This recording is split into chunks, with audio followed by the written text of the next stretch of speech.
So joining us today, our special guest is Danny Johnson.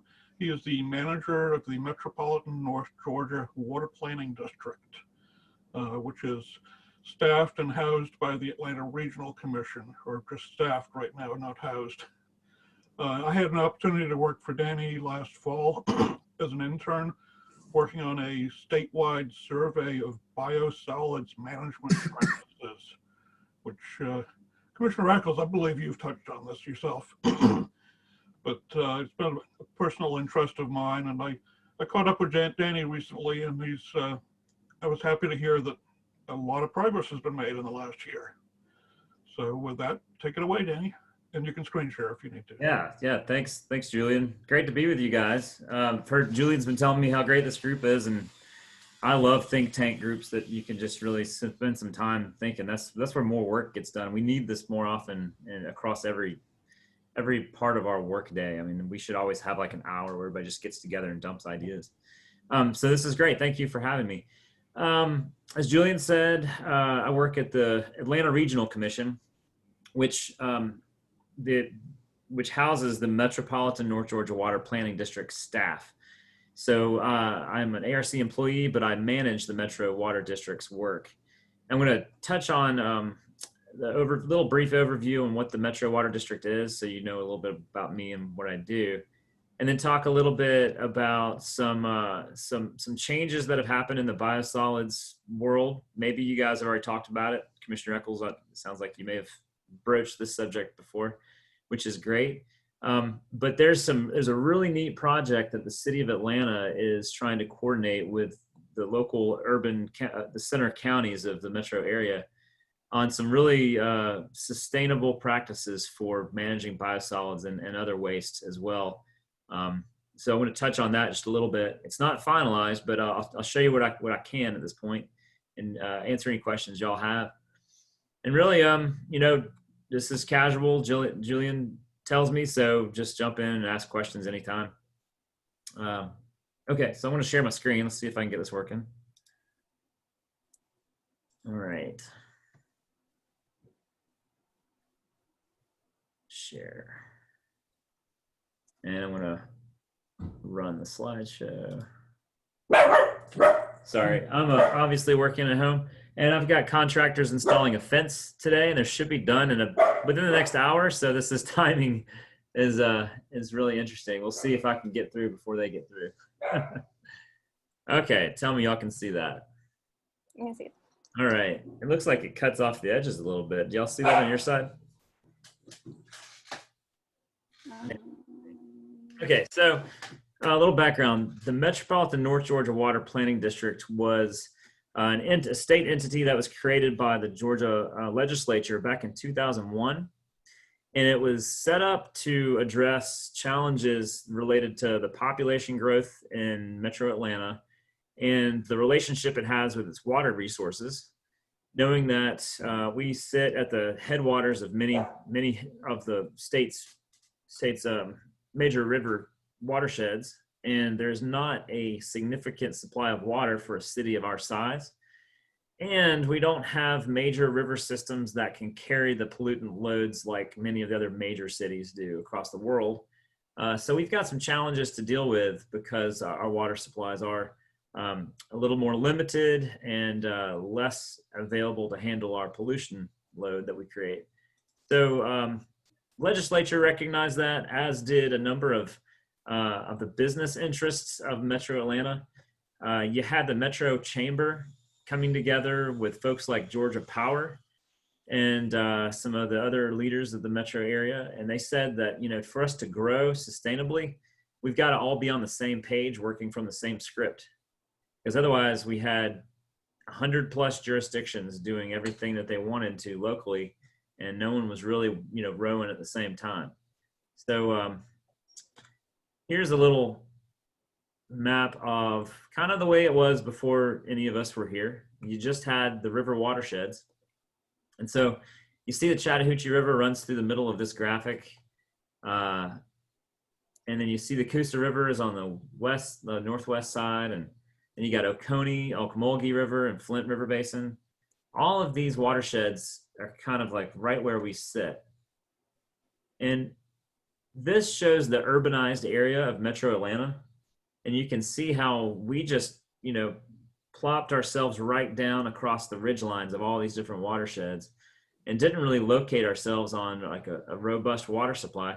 We've located ourselves because where we are based on the intersection of two major railroads back in the early 1800s that later on became Atlanta. And, now we've got the world's busiest airport and an interstate system in the south.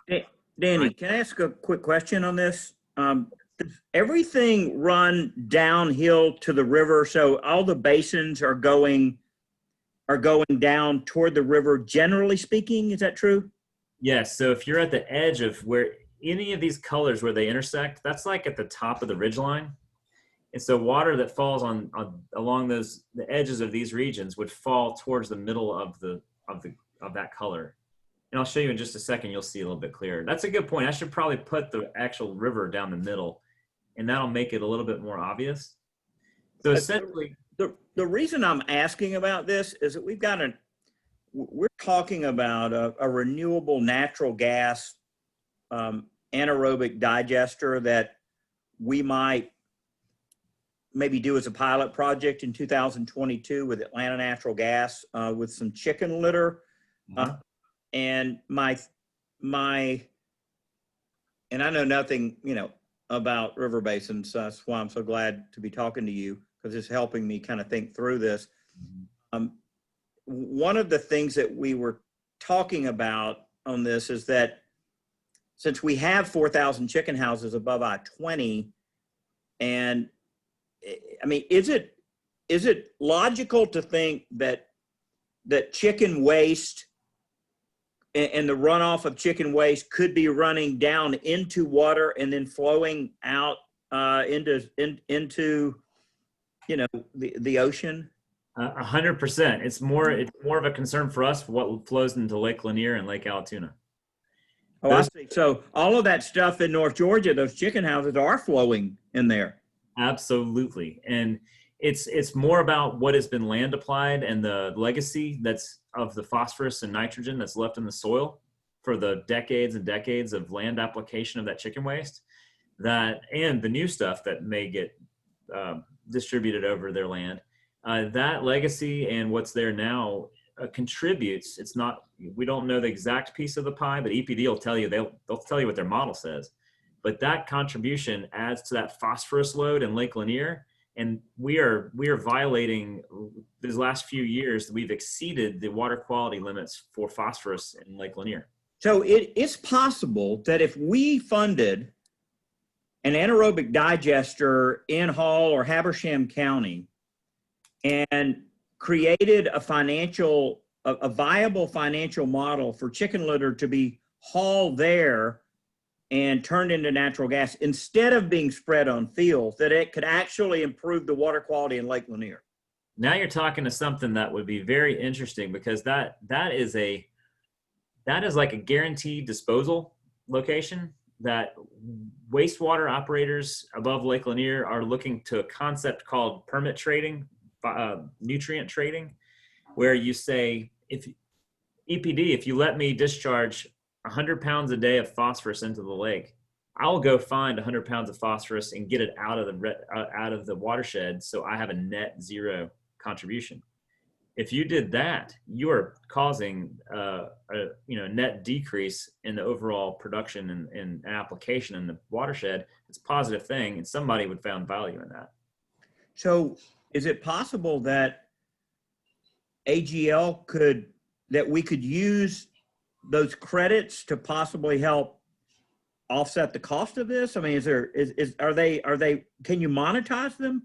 You can. It has not been done yet. And you have to find somebody who finds value in it.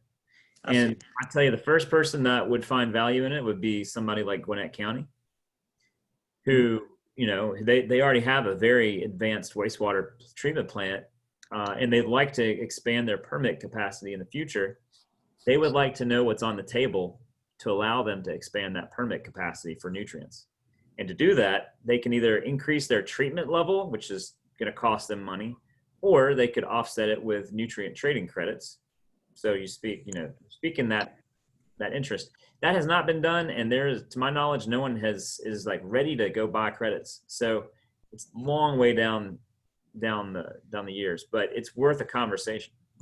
I'm sending a VP out at AGL a note right now and asking about maybe having a conversation with him about nutrient trading credit. So, man, this is great. Go ahead. I'd like to point out real quickly, too, that the impact of the poultry industry is much more than just the litter itself. In my virtual background there, you see where 6 Mile Creek enters Lake Lanier.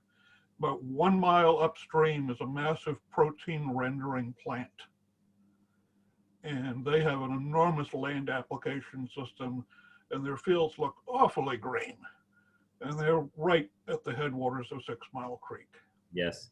And there is a chance that could end up becoming a Forsyth County wastewater plant site one day.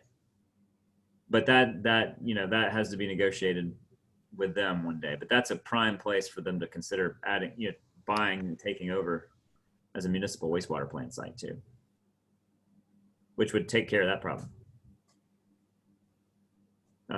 But yeah, there's some good opportunities there. Good.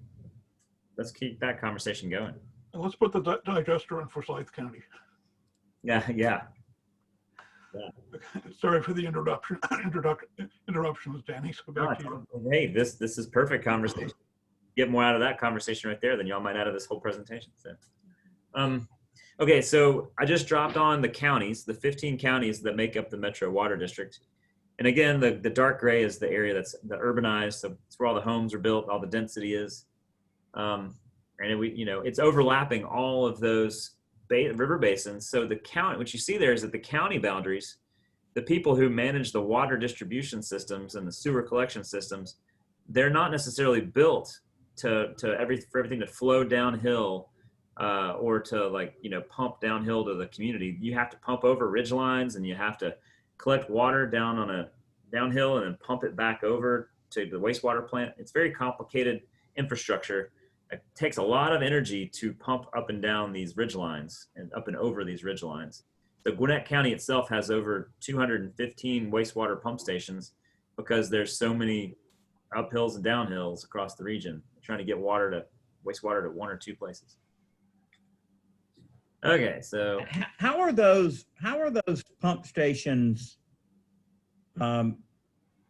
energized? Is it just with a standalone diesel generator sitting out there? Well, no, they've all got hardwired power, and then they have a diesel generator or a natural gas generator in the backup, depending on the horsepower. I see. Okay. Yep. Okay, so here's our state of Georgia. This is an interesting graphic we talked about. 59,000 square miles for the state of Georgia. Metro District itself is just under 5,000 square miles. All right, so I'm about to put up the graphic of all the land that drains and provides our water supplies for this area you see right there. Whereas most big cities are at the mouth of a big river, and they collect water from a whole state or multiple states. Think about how much land drains down the Mississippi River. It's 20 something states, right? This is all of the land that drains to a municipal water intake for water supplies in our metro region, serving 6 million people. It is less than the square miles of our region itself. So we only collect rainwater from 80% of our actual region to give us water supply. This is why when there is a drought, you'll see Lake Lanier drop pretty quick. It's because we're using that water and we have to release it downstream for folks in Columbus and Florida. And so if it's not raining, it impacts us pretty quick. And this graphic just shows you how sensitive we are to a major drought when it hasn't rained in just this one little gray area. It could rain to the bottom of it, it could rain to the north of it, but if it doesn't rain right there, we're in a drought that affects all of Metro Atlanta. So that's just painting what we do for water conservation. We do it because we don't have much water. And then what's the dark blue again? The dark blue are the 15 counties of Metro Atlanta that are part of the Metro Water District. And they all get water from Lake Lanier? about 70% of the people of Metro Atlanta get it from Lake Lanier or downstream of Lake Lanier. The other folks get it from very small reservoirs on either side of the Chattahoochee Basin. Like Lake Allatoona is the next biggest water provider. And then we have small reservoirs in Henry County and Fayette County and Coweta County. They're very small. Yeah, Danny, I was going to ask you that. I live a couple of miles from Lake Altoona, and you can see it where it's just like you can see the bottom of it. Is it because of the drought? What's causing that? Right. So typically with Allatoona, it's operated a little bit different than Lanier. They will drain Allatoona down 20 feet in the wintertime every winter, no matter what, because it can get flooded really fast when there's major storms. And so they drain it out so that it can have flood storage come spring rains. And Lanier is much, much bigger of a lake, and it doesn't need to be drained out, so you don't see it dropping. Yeah, I live over near the Little River Marina area. So, okay. Yeah. You got to stare at that mud every winter. Yes. Yeah. Yep. Okay. So one more graphic before we talk biosolids. These are all the streams and rivers of the Metro Atlanta area. And what you see there in orange are all of the rivers and streams that are not meeting their designated purpose for water quality by water quality standards. So EPD monitors all these waters, as do the local cities and counties, and they turn those results into EPD, and then they do an assessment. And if they have too much concentration of the bad stuff, the pollutants, they will get lit on a list that adds extra protections to those streams that are in the orange there.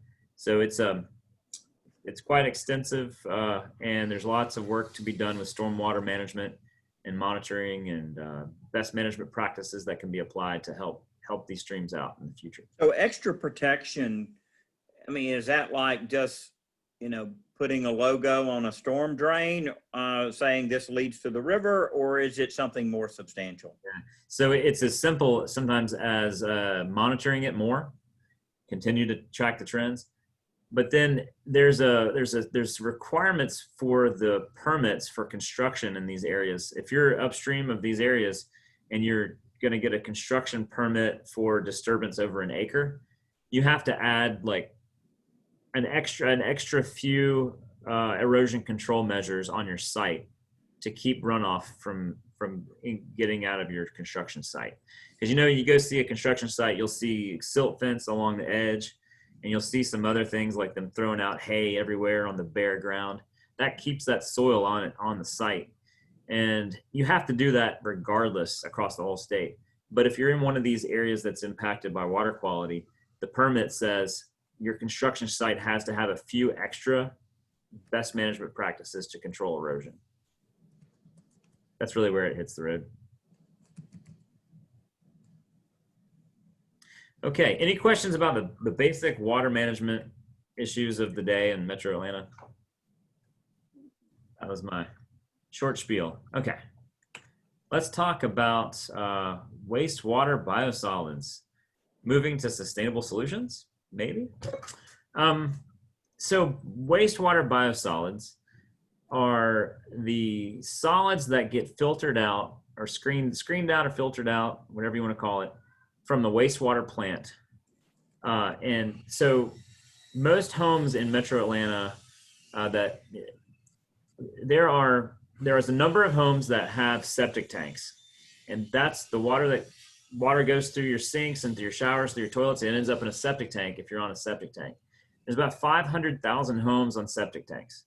So you move those 500,000 over, and then you end up with everybody else is on a centralized sewer system.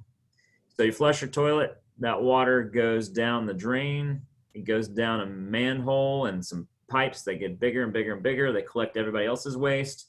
It ends up at a centralized treatment plant where everything gets screened out first. Then a lot of the stuff gets settled out after that. And then sometimes it goes through some very high quality filters. And through all those processes, there's solids that are being pulled out of the system. Those solids end up going into a side stream and processed through many different ways. But ultimately, they try to get the water out of it, and they try to dispose of it in some way. There's lots of different types of disposal. What I'll show you in just a second are some of those, how those trends have changed across the region, across the state, and talk about what Atlanta's doing to try to use them in a sustainable manner. So first off, this is the high level results of the work that Julian worked with me on this last year. So we teamed up with Georgia Association of Water Professionals and collected data from all of the wastewater utilities across the state. Now you'll see on this map, there's lots of white counties that that don't have any data. Those counties that are in white, there are maybe some small sewer utilities there, but they're so small that they just don't even register on with EPD's, data that they have, and it didn't respond to our surveys either. So this result here is from basically all of the decent size, the medium to large wastewater utilities across the region. And we think it makes up about 95% of the total biosolids that are produced across the state. So what you would imagine is that the more population you have in some of these areas, the more biosolids get produced. Because obviously you can see Fulton County there in the middle is red. That's the highest amount of biosolid dry tons were produced in Fulton County in 2018. And then you got pockets like Columbus and Muskogee County and Savannah and Chatham County and Valdosta, Albany, Macon. That's where you see these hotspots everywhere. So that's kind of where the solids are being generated at this moment. So what this basically is the volume that they're processing in their wastewater treatment facility? Yes, that's right. So no surprise that Fulton has the most in DeKalb and Cobb, second, and Gwinnett third, right? So I mean, those are the biggest counties. That's right. It's mainly population based. It's mainly the amount of population you have on central sewer versus septic. Because Gwinnett still has a lot of septic. They put a lot of septic in back in the 70s and 80s. So that's going to stay septic. It's not moving out anytime soon. So that's why they lag behind Cobb and DeKalb, even though they have just as many people. Does septic, does it make its way down to, to the river, or is it pretty much absorbed right there in somebody's backyard? It's a really good question that we all wish we could know the exact answer on that, but they are designed to be taken up. So the septic goes into a tank that holds it and digests it. And then there's a little pipe at the very end of it catches the clean water after everything else is settled down. And the clean water, cleaner water, it's not super clean, goes out the back end of that tank, and it goes into a field. And generally it's released about 3 feet underground. And the concept is that the grass and, everything will uptake that and help pull the nutrients out of the remaining nutrients from the water. And so it kind of helps biologically clean it up. And the water also is pulled out. But 3 feet below ground, there's lots of roots that don't go that deep. A lot of that adds back to the groundwater. What we would like to know is if we could do some really good studying, maybe one of you students could do this one day, find out what is the % of water from septic tanks that makes it back to the rivers, and what does that look like during a drought period, and what does it look like during a wet period? There's a big band there. So how do you plan for that? Are you saying that when it's raining, more of it makes its way down versus when it's dry? Is that the hypothesis? That would be the hypothesis, because when it's dry, you think the roots would uptake a lot more for evapotranspiration, and it wouldn't make its way to the streams. But if it's too deep for the roots to even get to, it's naturally adding back to the base flow of the groundwater and the creeks. It'll eventually make its way back to the creeks if the plants don't get it first. That's the big question.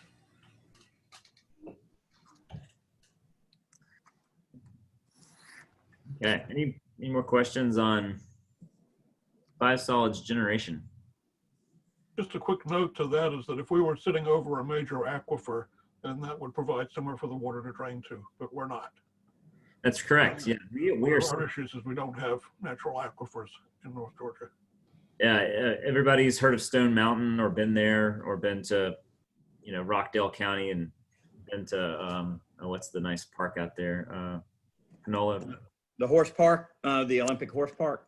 Yeah, and Arabia Mountain, you get these big granite outcroppings out there. There's a lot of granite, even at the horse park, there's tons of granite. So Yeah. we have tons of- Panola Mountain State Park. Yes, yes. So it's really exposed on the east side of Metro, but right below our feet everywhere else, granite is sitting just 10 or 15 feet below our ground. So we actually can't go drill wells and find a lot of groundwater up here. You have to go below the fall line, which is like below Macon, and then you get that coastal plain, which has the Floridan aquifer. Up here, we get 99% of our water from the rainfall that collects in the rivers, creeks, and lakes. Whereas you're down south, they get their water from the Floridan aquifer mainly. You would think that when I see companies like NCR and Mercedes-Benz Stadium and Atlanta United collecting that water in a cistern and using that water instead of water, from the county or the city out of the spigot, you would think if that could be done at scale. Of course, they built those facilities and it was easy to put the cistern in there. Hard to go back and do it, but it seems like that could have a substantial impact. Well, it's the same. The scale factor, the largest scale factor is Lake Lanier. Does the same thing, right?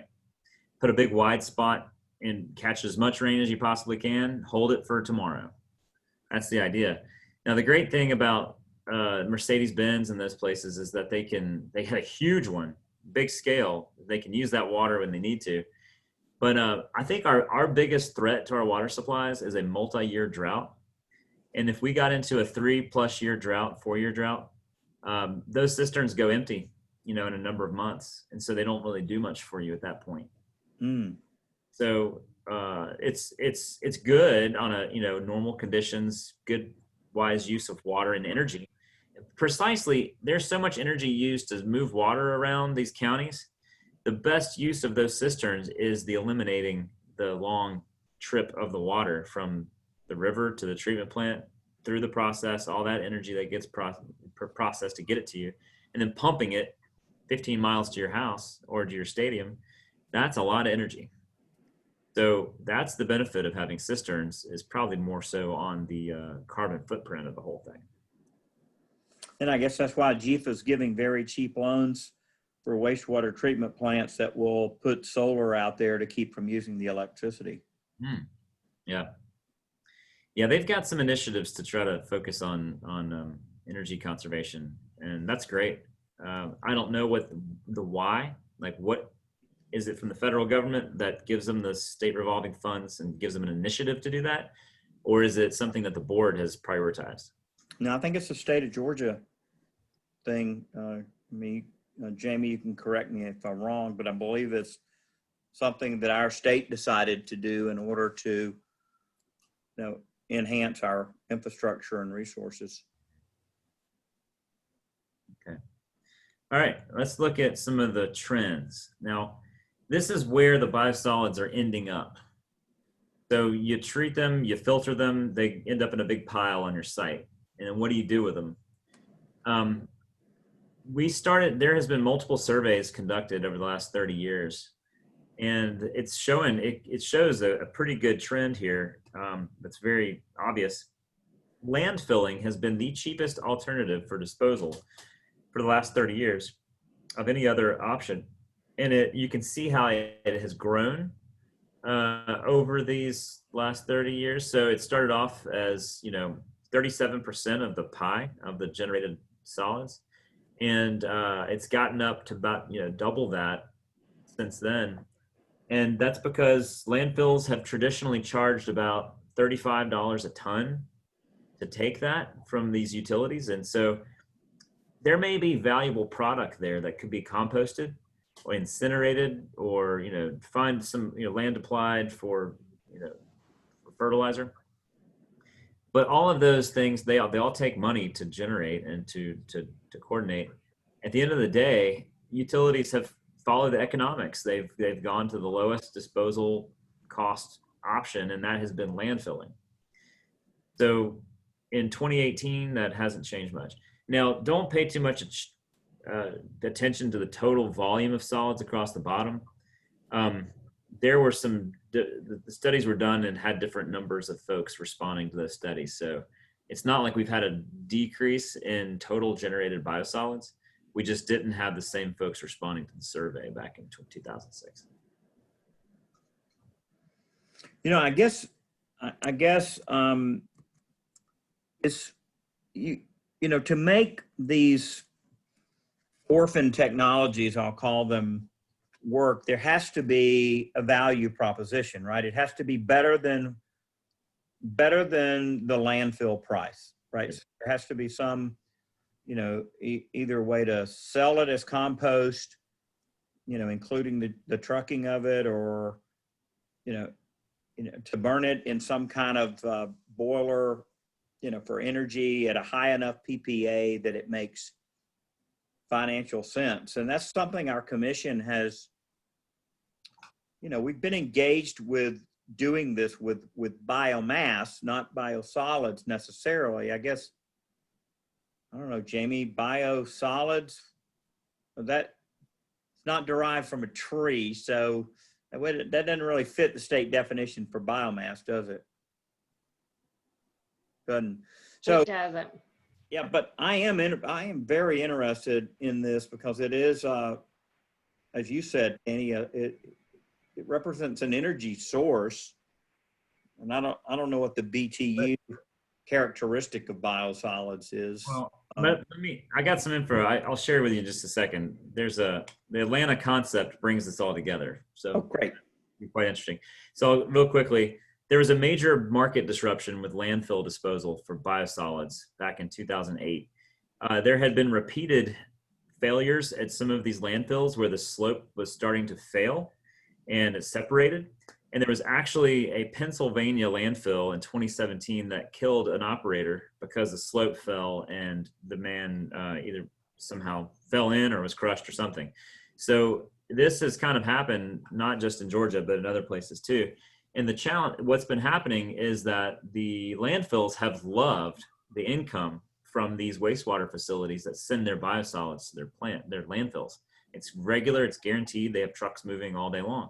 And so this one landfill in Eagle Point landfill in Forsyth County had a failure, and that's the pictures you see here.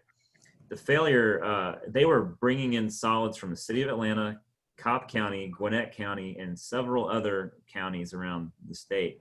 So they were getting the bulk of everybody's wet solids. This stuff is only like 20% solids and 80% water. So it is very runny and it moves around, it's slick. So the operators have to mix it with the solid waste, put in the biosolids waste, get the dirt together, mix it all around just to make sure that it can hold the slope and be stable. Well, obviously this was a failure. They had too much wet waste in the slope and it failed, causing the EPD to file a consent decree against the landfill. And the landfill said, no more biosolids. Everybody move out, find another place to take your biosolids. And everybody was scrambling because this was the city of Atlanta. This was Gwinnett, this was Cobb. That's a massive amount of biosolids that people got to figure out where to go. So what they started doing is they started looking at other landfills in the state. They couldn't find any. They ended up having to go out of state. So many of these counties and cities, they've got contracts to dispose of it in Birmingham and Chattanooga and South Carolina.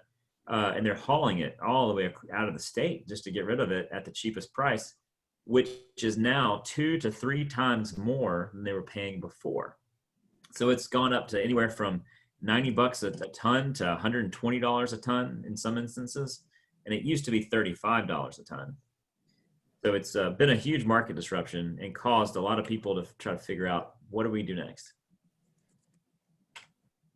And that was why we did the data survey in 2018 and in a response to this whole disruption. Okay, so City of Atlanta, this is this idea that they've been working on for this year.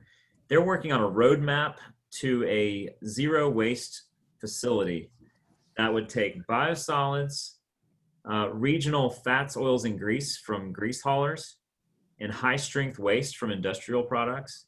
Think like Coke syrup. Like that stuff has got a lot of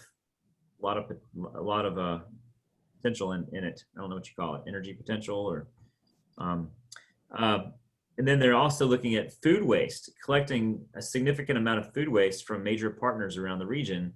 Think of your grocery stores throwing out old food. Think of Georgia World Congress Center, who already disposes their stuff down in Dublin, Georgia, at a compost facility. Think about the colleges who generate all this waste from food halls. You get some major contracts for waste, and you mix this all together, you could have a very large scale biosolids, food waste, fats, oils, and grease, high strength waste facility that processes this.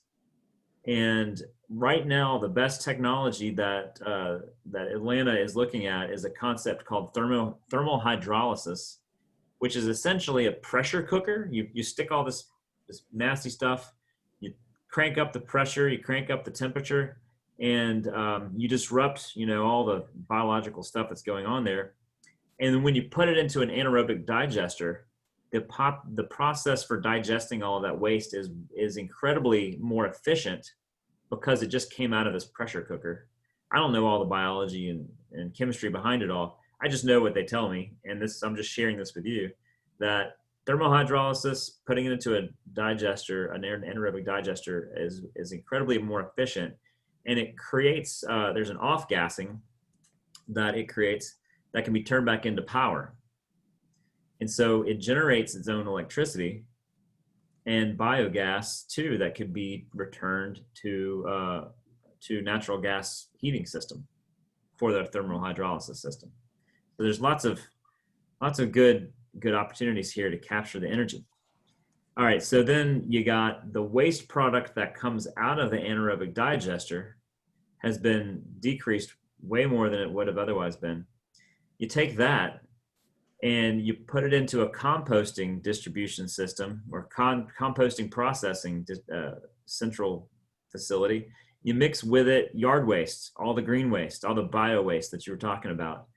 And you bring in some other maybe you bring in some other counties, class B biosolids, which are biosolids that have also already been digested in their own place. Mix it with the green waste, mix it with the regional biosolids processing waste, and you can create a very usable and marketable composting product that can go towards agricultural uses or any other beneficial use in the market. This has been done in many places in Europe. It's being done out in a handful of the major cities across the country. I know I can think of Los Angeles. I want to say Cincinnati might be one of them. The consultants who are doing this pointed out a bunch of different places around the region, around the country. I just don't have them off the top of my head, but it is the latest and greatest concept to bring all these different sustainable features into a sustainable process that would be zero waste. And what they've figured out is that they can generate 8 megawatts of power from this facility if they combine waste from Gwinnett, Cobb County, Fulton County, City of Atlanta, Clayton County, and DeKalb County. So if all of those communities get together and they join Atlanta in this central regional facility, they think they would have enough waste to generate 8 megawatts. They think they only need 6 megawatts to run it. So then they have an excess 2 megawatts to sell, if that would be an option. And that's that's 2 megawatts is one big wind turbine. It's it's about 12 acre solar panels. It's not a huge amount of energy, and I think the challenge, Danny, on this is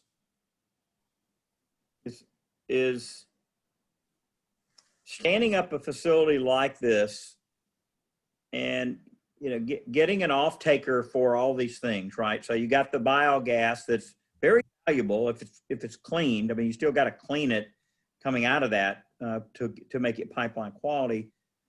you got the electricity, the 2 megawatts that you could get a power purchase agreement for, but it would be for, you know, a piddly amount of money. And then, you know, these power purchase agreements, if you don't produce what you say you're going to produce, if it's a capacity, part of our capacity, then the facility has to pay liquidated damages for not producing what they said. So somebody has to coordinate this stuff. And when, you know, DeKalb County says we're not bringing any, or Forsyth County says we're not bringing any for a week, Yeah. that's, you know, wait a second, you're in breach of our contract here. You've got to bring it because we have to, we've got these off takers that have to have this. So it can't be a casual thing, no, to be able to get the stronger financial incentive. Obviously, if it's just being run as kind of a goodwill effort and we're going to do the best we can, then, you know, all of it's gravy after, of course, the expenses. I mean, I love this, and we've tried to make this work for slash, the, you know, the material that's left over after the timber guys come through, because as you know, that's just laying out there, rotting, becoming methane, right? So we have created a financial model for that, and it's working. We haven't turned our attention to anything like biosolids, but I'm very intrigued and would love to see us tackle this, because it really is good stewardship. I saw it in Germany, actually, Danny.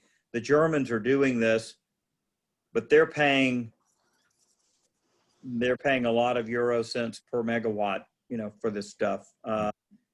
And they've got it going. I mean, I was at that anaerobic digester tank, you know, I was at one of them where they were bringing in pig manure and cow manure and biosolids and all of this stuff like you described, and it was being stirred around, and it was quite dangerous, actually. There's a lot of protocols with gas masks and different things, and they were, you know, this is part of the comprehensive plan of what the German government has done, but they've subsidized it, and that subsidy allows it to work, right? They can pay the counties the money, or whatever they call their counties over there, to bring all this stuff in and make it work. We don't have a mechanism like that. Yeah. So Yeah. One thing, Commissioner Echols, I wanted to add, and it's been several years ago that a QF project had gotten approval, a proxy QF contract in Conyers that was going to do anaerobic digestion. Alan Jenkins was their attorney, and I know the gentleman's name was Daniel, and it seemed like they were going to do coffee grinds and different things from restaurants, but ultimately they ended up, of course, selling their capacity to another developer, but it just never worked. But the commission has already approved a project like this, and I was really excited, but it just never happened. But Commissioner, I don't know if you remember that or not, but it was just it was a neat, you know, I was hoping that it would work, but they just either never got the financing or never went through. So we've had this come through at the commission, but it just never went anywhere. Yeah, maybe we can dig that thing back up and look at what the premise of it was. Yeah, I'll have to go back because I don't have time, but I can go back and look but it was Alan Jenkins represented this gentleman's business, but I'll see what I can find. Yeah, let's copy Danny on it and everybody on the call, and next week dig it up and send it to them. Sure will. Go ahead, Danny. So I was going to say, the economic analysis of this was a major part of this roadmap, and they ran all kinds of scenarios on financing and what, you know, could be, could not be. And they think that there's anywhere from as low as $32 a ton to about $45 a ton is what this would cost to break even and start producing some positive cash flow, that's back to where it was back when people were sending it to landfills. So I think that only works on a scale such as this But if everybody tried to do it themselves, you probably wouldn't be able to get that kind of scale pricing. But, you know, obviously they've got a long way to go. This is a massive endeavor. Their initial cost estimates for this is almost $300 million. So this idea here is a long-term roadmap that they're kind of putting a date of like 2040 on, but they've got a plan where this could be sequenced in small batches based on who signs up, how many counties commit, because all this stuff is expandable. And they have land at the Utoy Creek wastewater plant that they are identifying as the potential site for this. So I think City of Atlanta is probably going to head down this path regardless of other connections, but it makes more regional sense that other counties would connect with them. What we struggle with in this region and probably across, you know, most parts of the United States is that local governments don't often do a great job of working together in big enterprises. They usually like to have their own wastewater plant when it would make more sense for them to have one among multiple counties. And everybody kind of likes to control their own destiny. This would be a very rare example of regionalism at play that doesn't happen very often, at least in the water world. So it remains to be seen if these folks would sign up to an intergovernmental agreement to do this. But I know that last month was when Atlanta was going to make major strides in coordinating those efforts to get those IGAs, at least like a initial letter of interest. Because up to this point, it's just been a stakeholder group of all of these counties meeting together and hearing presentations and kind of nodding their head. But it won't produce much until everybody signs an intergovernmental agreement. And that will be the day that this thing may have real legs. So. It certainly would help it have commitments from off-takers to buy these things, right? I mean, let's say that Cox Conserve said, we'll buy all the compost and resell it. And AGL said, we'll take all the biogas at X amount per decatherm. And we'll help do that. And Georgia Power said, we'll take the 2 megawatts, you know. So, you know, because all of those go into helping the operational cost and helping it be able to break even. Precisely. Yeah, the market for compost is huge just because there's so much farming that's done. And right now there are people who are making compost from biosolids. There's a company down in Southwest Georgia called Earth Products that takes waste from Clayton County and several other smaller to medium-sized municipalities around Georgia. They'll send it down there to, I always forget which city it's in, but it's down there near Albany. And they Cordele, that's probably right. If you just Googled it. Sounds about right. I didn't Google it. It's just, I had heard about it already. Yeah. Yeah. So, it's you know, it's the biggest project I've seen mentioned to combat the biosolids market disruption, and really the only coordinated effort I've seen of any stakeholder group to create a solution for the problem. So who's the biggest proponent of this at EPD? I would say EPD is just watching. They're sitting back and just watching. They are expecting the economics to solve the problem. Who's the champ? Is there an elected official who's the champion for this? Well, Makita Browning is the interim director of City of Atlanta's watershed department. Keisha Powell just left to go to Washington, D.C. to run their water utility. So Makita was running this project, and now Makita is the director of Atlanta's watershed department. So she's the biggest champion. There has not been an elected official get involved yet, but I'm sure she's keeping the mayor of Atlanta up to speed. It's such a huge project. She's got to have that. What's her name again? Makita? Makita Browning. I'm going to try to set up a meeting with her. Yeah, it'd be great. Okay, we got just a few more minutes here, 3 more minutes before we finish up. Any other questions for Danny? Danny's is fantastic.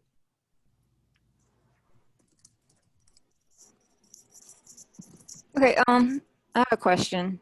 Mhm. So how much money do you think it saves, I guess, the water departments, instead of having to like dump into the landfills now at the current costs Sure. to So, take it here? And then who, like right now, absorbs those costs? uh, well, it's the ratepayers for your water and sewer rates. You're paying your water bill. That's ultimately where everything ends up, is your water bill. Fortunately, most of our utilities, they have, they didn't see this coming, so they didn't budget for the increased disposal costs. Landfill costs went for Gwinnett. They went up $5 million in 1 year. So they went from paying $35 a ton to like $90 a ton to get rid of it, and that difference was $5 million to their budget. Now, Gwinnett County is a huge county, and $5 million doesn't really hurt their bottom line. They have it in reserves just in case something like this happens. But over a long period of time, you don't want to pay $5 million extra every year for infinity. You want to see if you can get that back, because that's still money that you could keep your rates down, right? So if there's a million people in Gwinnett and it's 5 million people, that hits, on the average person, $1, right? So $1 per person, including babies and kids. So it's not like everybody's going to see that as a hard hit to their pocket, but it's one of those things that the county needs to control just to maintain their good cash flow and wise management too. Many of these utilities, they want to do something useful with the product because it is a value. It has value. You hate to just put it into a landfill and forget about it. Some counties are more interested in the bottom line dollar. Some counties are willing to do this regardless because they know this is what they should be doing as a valuable manager of resources. Well, this has been outstanding. I just sent my assistant a note to get that appointment with Makita. I would like to follow up with you, Danny. Maybe me and you and Jack Cap from EPD. I'd like to put together a little brain team on this to see, if there's some role that we could play, maybe with a pilot project in 2022, with AGL or Georgia Power. Mm-hmm. And I'll probably include a person from each of those places as well, if you would be up for something like that. I'm happy to be involved. I can connect people in the water industry as needed. Everybody who's had their hand. So GIFA has been in all the meetings for this project. Amanda Carroll and mainly Amanda Carroll has been at these meetings with Ansley. I forget her last name, but the GIFA has been involved in the process all the way along. And we're all awaiting the final plan that should come out this month. They were targeting September for the roadmap to be completed. And if I know City of Atlanta, like I've known them in the past, you might not see this publicly available. It might just be behind their own files. But hopefully it'll be publicly available, and it'll be interesting to review the final content. All right, great. Well, thank you. Anything else for the good of the order here today? I just wanted to share something about the range of jurisdictions and authorities that impact our water quality. I went to an Army Corps of Engineers meeting on Lake Lanier planning just before we locked down. And the example of 6 Mile Creek in the image behind me, that water quality is the responsibility of Forsyth County until it's in the lake. Once the water's in the lake, it's Army Corps responsibility to keep it clean, but they can't do anything about what's coming in upstream. So, you've got federal government, state government, water district, municipalities. Yep. Very, very complex issues. So where the rubber hits the road is when EPD tries to gets a request from somebody upstream of Buford Dam to increase their wastewater treatment discharge amount and volume. They will tell them, because Lake Lanier exceeds its limits, you can't have this permit, or you've got to install twice as much technology to treat that as you otherwise would have, because the lake is polluted. So so the EPD ends up holding all the cards for enforcement, only through permitting. Okay, well, guys, I hope y'all have a fantastic weekend, and I'm heading south and to enjoy the sun and surf, and I appreciate you being on the call, Danny. Yeah, thanks for having me. Thank y'all so much. Yeah, thanks, Danny. That was Thanks, great. Danny. All right, Yeah, Danny. Danny, I don't know if you're allowed to send any of the presentation to us, but whatever you are allowed to send, I would love to have, Sure. love to have it. Sure. Yeah, I just took one snapshot from the Atlanta slides. I didn't think it gave away too much. It's kind of a very common process, so it wasn't a sneak peek too much. Okay. So I'm happy to share that. Yep. All right, sounds good. All right. Thank y'all. Okay, have a See ya. good weekend, everybody. Bye-bye. You too. Bye. Bye.